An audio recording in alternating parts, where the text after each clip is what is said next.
السلام عليكم، اهلا بيكم يا جماعه في درس جديد من قناه عبقرينو.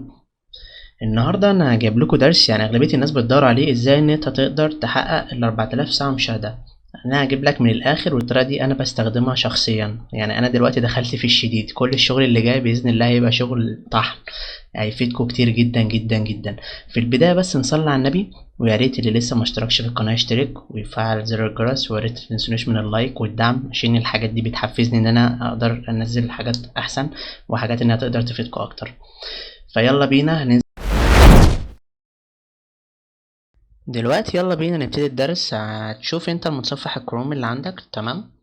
فهتفتحه، بعدها هتدوس على العلامة هنا. انت هنا يعني ايا كان انت المفروض بتسجل ميل يعني، فهنا هتدوس عليها، عشان هو انا عامل اساسا الحوار ده قبل كده، فانا بس عشان هوريهولكوا بيتعمل ازاي. بعد كده هتدوس على اد. هنا بقى انت عايز تكتب اي حاجة، هي اساسا بتعمل لها اختصار بالايقونة عشان تبقى على الديسكتوب. فانت سميها اي اسم، مثلا عايز تسميها اسمك بس يبقى رقمهم، يعني تبقى 1 2 3 عشان ما تتلخبطش. فانا مثلا هسميها هنا دي يوتيوب 1، واحط لها اي صورة، احط لها صورة القطة دي ولا كلب مش عارف. كده هندوس اد، كده هندوس جيت ستارتد. هنا ده الحاجات اللي انت عايزة تطلع لك فوق على الشمال، فهندوس على نيكست، بعد كده سكيب سكيب، بعد كده كونتينيو. انت هنا هتكتب اي ميل يعني اللي انت هتدخل بيه، بس الميل ده يستحسن لازم يبقى تعمل قناة بيه على اليوتيوب. هو يعني انت تعمل قناة بيه على اليوتيوب دي مش حاجة صعبة، فانا هوريلك برضو. تمام،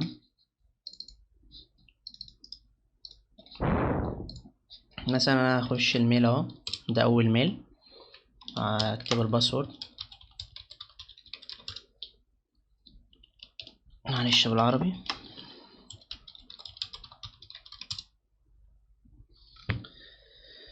بعد كده ندوس كانسل. انا مثلا هتخش هنا بقى على اليوتيوب، تمام؟ انت كده دخلت بالميل خلاص، تخش بقى على اليوتيوب، هتعمل ساين ان، وهتكتب الميل برضو، ده الاول متصفح، تمام؟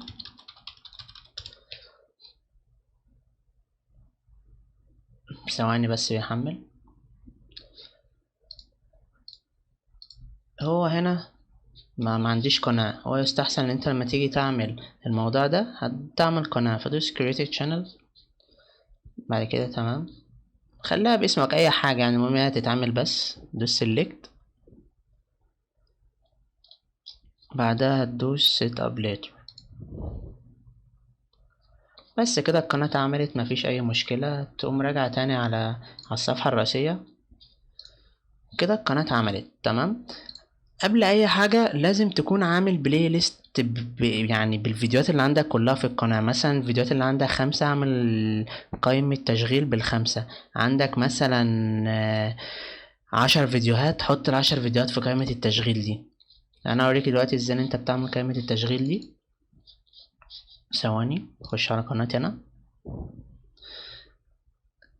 انا حاليا منزلتش الا فيديوهين، تمام؟ فانا لو جيت روحت على القناة بتاعتي، هتلاقي ان هنا لو جيت قائمة تشغيل، هتلاقي في قائمة تشغيل. هي دي قائمة التشغيل، دي حاجة تانية ملهاش علاقة، يعني دي قائمة التشغيل بتاعتي. هتلاقي فيها حاجتين هما، تمام؟ فانت اعمل قائمة تشغيل بكل الفيديوهات اللي عندك في القناة. يعني انا كل فيديو باجي مثلا اضيفه او ارفعه على اليوتيوب، بقوم ضايفه في قائمة التشغيل دي. وهي حاجة سهلة، يعني انت لو مثلا اي فيديو عندك هتقوم وانت فاتحه كده، هتنزل هنا على العلامة اللي عليها الزائد دي، وتقوم مثلا هتدوس مثلا انشاء قائمة تشغيل جديدة لو انت ما عملتش، وتسميها اي حاجة، وتعملها الحاجة علني يعني ان الناس كلها تشوفها. واي فيديو بعد كده تقوم داخل عليه عامل نفس الطريقة، وان انت تضيفه لقائمة التشغيل دي، تمام؟ هتقوم اخد اللينك بتاعها، عامله كوبي، تمام؟ حاجة اروح على الحاجة اللي انا عملتها اللي هي دي، هقوم جاي حاططها هنا، وادوس انتر. كده قائمة التشغيل هتشتغل. دلوقتي انا هعمل ايه؟ هخلي الجودة اقل حاجة على 144 عشان النت ما يتنسفش، تمام؟ هو الموضوع ده بيسحب نت شوية، مش كتير يعني، ممكن 5 جيجا لو انت مشغل اكتر من متصفح في نفس الوقت. مثلا هتخليها الكواليتي هتخليها 144، والسرعة بدل ما هي عادية هتخليها اقل حاجة 25 من 100، تمام؟ وهتقوم كده مشغل ماشي. وطبعا يعني لو الطريقة دي للكمبيوتر، انما مفيش للموبايل. الطريقة دي لو تنفع لو معاك كمبيوتر بس. تمام. طبعا اكتم الصوت لانه ملوش لازمة. وهنا هتدوس على اعادة تشغيل القايمة. تمام. يعني انا اهو الاول كل اللي هنعمله ايه، هنخلي الكواليتي 144، جودة 144، وهنخلي السرعة 25%. تمام. بعد كده هتدوس تكرار قائمة التشغيل بس، وهتسيبها. هو كده بالتالي هيفضل يكررها مع نفسه. احنا بقى هنعمل الخطوة دي هنفضل نكررها في كل تاب لوحده. تمام. يعني مثلا انا هفتح تاب تاني اهو، اقوم عامل باست اهو، وهنا برضو بيست، وهكذا. انت بقى على حسب الرامات عندك. انا يمكن عشان الجهاز بتاعي الامكانيات وكده، فانا بحمل عليه. هو اقصى حاجه على حسب ما الرامه تستنزف منك، يعني على حسب بقى. اذا كانت هي راماتك 8 انصحك يعني خليك في المتوسط في 5، يعني تخليهم 5 تابات. تمام. وتقوم عامل ايه نفس كل مره، هتخلي الكواليتي 144 والسرعه 25، وتعمل تكرار لقائمه التشغيل. وهنا برضو وتخليها 25 وتعمل تكرار، وهكذا. تخليها 25 وتعمل تكرار، تخليها 25 وتعمل تكرار. تمام. دي اول حاجة. الطريقة دي بقى هنفضل نكرر اللي احنا عملناه في الاول، اللي هو ايه، ان احنا هنقوم ضايفين واحد تاني، عاملين متصفح اختصار لمتصفح تاني، نعمل اد هنسميها يوتيوب 2. تمام. مثلا اهو اختار لها اي صورة، ونكرر نفس اللي احنا عملناه المرة الاولى. نيكست، سكيب، سكيب، كونتينيو. تمام. هنا برضه هتكتب ايميل تاني غير الايميل اللي انت كتبته الاولاني طبعا. يعني انت لازم تكون على حسب انت عايز مثلا تفتح من كام متصفح. 4 مثلا جهاز 4 ايميلات، 5 5 ايميلات، على حسب ما انت جهازك الرامة بتاعته تقدر تشيل. تمام. وهتقوم داخل عادي، اكتب الباسورد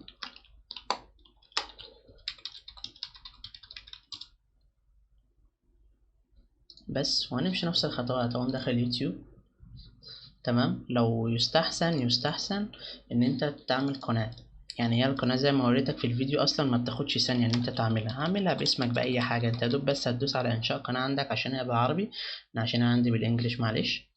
اهي هتعمل انشاء قناة هنا كده، تقوم داس البات وبعد كده تختارها باسمك بس على طول، عشان بس ما اعتبرش الحساب وهمي وما احسبلكش المشاهدات. وانت معايا كده دي لاحقا. بس كده القناة اتعملت. تقوم راجع تاني على اليوتيوب من الأول زي ما انت شايف اهو. كده انت القناة موجودة ملهاش أي حاجة. تمام. هتاخد برضو نفس الموضوع برضو عشان أسهل عليك والحاجة تبقى أسهل يعني. هعلمك حركة برضو ليها والزمن. بص انت لما بتيجوا يا جماعة تعملوا مثلا كذا تاب اهو، أنا فتحت كذا تاب. أنا مثلا عايز دول أخليهم في حاجة عشان ما تعبش نفسي ان انا افتحها كل مره. هاجي على البوك ماركس دي، بعد كده ادوس بوك مارك اول تابس. تمام. مثلا هعمل نيو فولدر هسميه اليوتيوب. تمام. بعد كده ادوس سيف. بصوا طلعت لي فين، هي طلعت لي هنا اهو. بالتالي لما جيت هفتح هنا، لو دوست كليك يمين بعد كده ادوس اوبن اول، هيفتح لي الخمسه بدل ما اتعب نفسي وارجع اعمل نفس الخطوات ان انا اخلي السرعه 25 واعمل تكرار قائمه التشغيل وهكذا عشان ما اتعبش نفسي. هقوم اخدها، هاخد من دي هنا كوبي، هاخد دي كوبي، واروح على التاني اللي انا عملته المتصفح التاني الشورت كات، هقوم اعملها هنا بيست. طلعت لي اهي. تمام. فبدل ما اتعب نفسي كل مره، يعني بسهل على نفسي الدنيا وبسهل عليكم الموضوع. هقوم دايس هنا كليك وادوس اوبن اول، كله هيتفتح زي ما انتوا شايفين. بس طبعا بصوت بقى، انت لازم تظبط الكواليتي طبعا وهكذا. مثلا اقوم اعمل هنا دي اخليها 44، وادي دي هخليها 25 السرعه، واكرر واشغل. بس طبعا هشيل الصوت عشان ما تنزعجش، وهكذا. فهمتوا الوضعية ماشية ازاي؟ بس. وهتفضل بقى تكرر ده على اكتر من مرة. يعني انا هوريك انا بعمل مثلا، انا مثلا ممكن اكون فتح 5 من دول، 5 متصفحات ب5 ايميلات، وبعمل نفس التبات دي 5 ب5 ب5. هو هياخد متوسط سحب نت مثلا ممكن 5 جيجا ده ل8 جيجا، على حسب بقى انت الدنيا معاك ماشية ازاي. تمام. واقوم دايس كده برضو. لازم اقل حاجة تعمل كواليتي على 144 عشان النت ما يسحبش منه، وتخلي السرعة 25. وتعمل تكرار لقائمة التشغيل، وهكذا في كل مرة. الموضوع مش صعب يعني، أنا شرحت لك الفكرة ماشية ازاي، فأتمنى تكونوا يعني فاهمين الموضوع. دي أنسب طريقة ممكن تجيب بيها مشاهدات. اليوتيوب ممكن في أوقات يعتبر إن هو وهمي، تمام، فعشان كده بقولك اعملها لازم تعمل إنشاء قناة عشان ما اعتبروش إن هو وهمي. ودلوقتي أنا هوريلك في الفيديو إن هو بيزيد تدريجي ازاي. يعني ثانية أخش على القناة بتاعتي، أدي قناتي، أخش على الاستوديو بتاع اليوتيوب، أخش على الإحصاءات، لا على الفيديوهات آسف، ونخش مثلا. هو دلوقتي في أنهي فيديو؟ هو في الفيديو الأول اللي هو ده. بص هتخش على الإحصاءات هنا، هو دلوقتي 93.3. هنتظر معاك لحظة دقيقة بس وهتشوفه بقى كام. يعني هو كل ما الحاجة بتكتر، يعني المتصفحات دي بتكتر، كل ما ده بيزيد. وكل ما التابات دي بتكتر على حسب دي الرامة بتشيل معاك قد إيه. أنا ممكن عندي تشيل لحد 7 تاب مثلا، وتشيل مثلا 6 متصفحات. يعني أنا عملت لك 2 بس بوضح لك، بديلك خلفية عن الموضوع ماشي ازاي، تمام. فلو عملت كده ريفريش كانت 93.3، تمام. لحظة لسه برضو.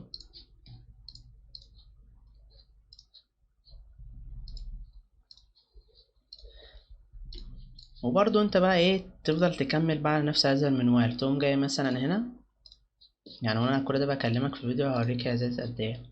هتقوم اعمل برضو اد من تاني، وتكتب مثلا دي يوتيوب 3، تمام. وبعد كده نفس اللي احنا عملناه المرة اللي فاتت عشان ما تتعبش نفسك، يعني الموضوع مفهوش اي صعوبة. وهنا برضو هتقوم كاتب حساب، بس ده بايميل تالت طبعا. مثلا انا كده 3 حسابات بس 3 مختلفين طبعا، عشان لما تيجي كأنك بتشاهد يعني. بخش على اليوتيوب برضو نفس اللي احنا عملناه، تخش تاني،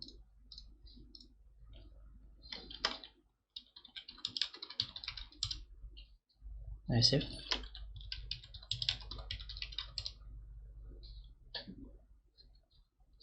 وهتخش برضو.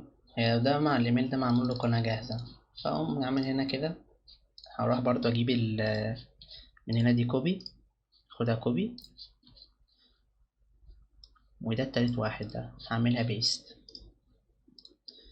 واقوم جاي كده فاتح اوبن اول. هو طبعا هيفتح لي ال5 بدل ما اتعب نفسي. انت بقى طبعا بتسيستم الدنيا زي كل مرة. وتقوم عامل تكرار لقائمة التشغيل طول ما احنا ماشيين بقى على هذا الوضع. بس انت طبعا الحاجة دي بتتسيف يعني على كواليتي معين، وهتلاقيها بتكرر يعني الحاجات في قائمة التشغيل. وكل مرة بقى ايه، يعني كل ما تنزل فيديو يستحسن ليك يعني ان انت تحطه في قائمة التشغيل دي، وبرضه تقوم عامل نفس الحركة.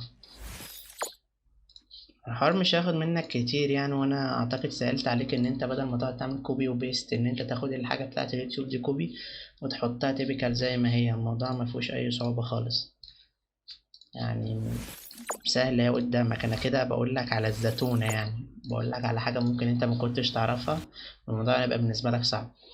تاني حاجة، لو فكرة المشاهدات ازاي تجيب ال4000 ساعة مشاهدة دي، برضو لازم انك تحط الصورة المصغرة حاجة ملفتة يعني للي هيخش على الفيديو. ممكن تلاقي الفيديو بتاعك نفس الفكرة في كل حتة، بس انت بتشرحه مش فكرة الشرح، لا الطريقة ان انت حاطط بقى الصورة المصغرة. ممكن الصورة المصغرة تلفت وشكلها كويس، فاللي بيدور ده ممكن تعجبه فيخش عندك بدل ما يخش على فيديو غيرك.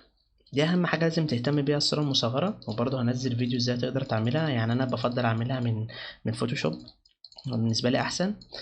وبرضه لو في طريقة للموبايل هوريها لكم الموبايل، بس انا بتكلم على الكمبيوتر عامة عشان انا شغلي اغلبيته على الكمبيوتر. بس برضو في حاجات هعلمها لكم اكتر على الموبايل، يعني شغل جامد بأمانة. تعالوا كده بس الاول نشوف هي بقت كام. بص هو كانت 93.3 بقت 93.6. انا بس عشان فتحت حاجات قليلة مع بعض، لان انا هنا فتح 5، وهنا 5، وهنا برضو كذلك. انا في العادي عامة بفتح مثلا 1، انا حاطط فيه 24 تاب، نفس الميل عادي. لكن عشان هو يقدر يحمل، انا جهازي يقدر يستحمل، انت جهازك على حسب الرامات اللي عندك ممكن تنفع يعني انها تشيل اكتر من كده وممكن لا، عشان ما يهنكش منك. فانا بقول لك في المتوسط خليه مثلا 5 تبات في 6 متصفحات. يعني اتمنى تكون الفكره وصلت لكم، يعني مفيهاش اي حاجه صعبه نهائي. يبقى 5 تبات في 6 متصفحات. يعني انت برضو دي بقى استنى عليها مع الوقت. انت في حاجه برضو نسيت اقولها لك مهمه جدا، عشان بس ايه، اليوتيوب بيبقى ليه تايمر معين وبيعمل الفيديو ستوب، بيوقف الفيديو، بيقول لك عشان نصيحة لراحة العين بتاعة المشاهد. ده قانون في اليوتيوب، تمام؟ فانت عشان توقف الموضوع ده، ماشي، هتخش هنا، هتفتح جوجل، هتكتب يوتيوب نون ستوب. هي دي اضافة للكروم، الموضوع ده ما بيشتغلش على كروم بس يا جماعة، يعني لازم يكون عندك متصفح جوجل كروم، تمام؟ هتدوس هنا، هي اضافة عامة للكروم، هتدوس edit to chrome، بعد كده هتدوس edit، بس هي كده اتضافت. الاضافه دي ميزتها ايه؟ ان انت بتخش هنا على اليوتيوب هي دلوقتي متفعله، مش هيطلع لك ان الفيديوهات بتقف، وانت طبعا لازم تحملها هنا وتحملها هنا وتحملها هنا وهكذا. دي بتمنع ان الفيديو يقف، يعني هتفضل شغاله اوتوماتيكلي بدل ما توجع دماغك وان انت مثلا جيت تقوم شويه ترجع تلاقيها وقفت، لان انا كنت الحوار ده بعاني منه في الاول جامد. فركز على النقطه دي مهمه، النقطه اللي هي بتاعه تحمل الاضافه بتاعه اليوتيوب نون ستوب دي. تعالوا بس برضو كده نروح نشوف الفيديو بقى كام. هو كان 93 و3 بقى 93 و6، يعني في ظرف 3 دقايق زاد الحبة دول. دلوقتي بقى 93 و8. وبرضه هقول لكم ليه، لأني أنا مثلا ده بالنسبة لي قليل، أنا بحمل أكتر من كده، بعمل تابات أكتر من كده، ومش بعملهم في كذا حاجة، لا بعملهم في تاب واحد لأن الجهاز عندي يستحمل. أنت طبعا عشان إيه، بسهل عليك الأمور، فأنت زي ما قلت لك خليها 5 في 6 بس، وهيفضل بقى هو يزيد تلقائيا مع نفسه بقى. وانت بقى مع الوقت هتلاقي عدد الساعات عندك بيزيد، وبقى 93 و9 في نفس الدقيقة اللي انا بكلمك عليها. لو استنيت دقيقة كمان هيبقى بقت 94، يعني هو شاف ساعة في الوقت اللي احنا بنتكلم فيه ده، الفيديو اللي بسجل فيه شاف ساعة، مع ان الفيديو تقريبا ما كملش 8 دقايق. نعمل ريفريش تاني، تمام، وهتلاقي هنا برضه عدد المشاهدات بيزيد. انت برضه عشان تتأكد ان الطريقة شغالة وانت برضه بتعملها، خش شوف الفيديو. كان في اوقات اليوتيوب بيمسح الحاجات دي على اساس انها حاجات وهمية، لكن انا بقول لك عشان ان انت تعمل قناة عشان ما اليوتيوب ما اعتبرهاش انها وهمي.